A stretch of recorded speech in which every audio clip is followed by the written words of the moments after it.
Everyone, welcome back to my channel. In today's video, I will show you how to run the EA app as an administrator on your PC in simple steps. Let's get started. First, make sure the app is closed. If it's not running, right click the EA icon in your taskbar and choose close window.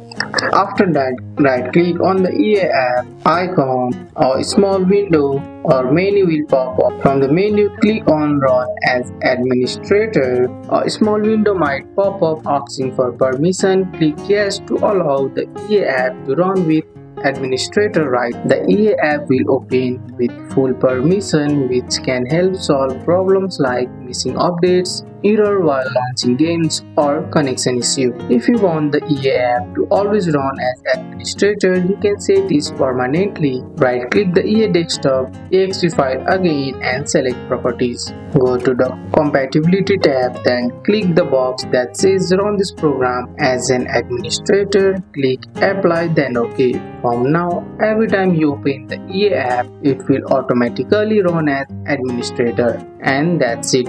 That's all for today's video, guys. I hope you guys like this video. If you found this video helpful, drop a like, subscribe for more videos. Thanks for watching. See you in the next one.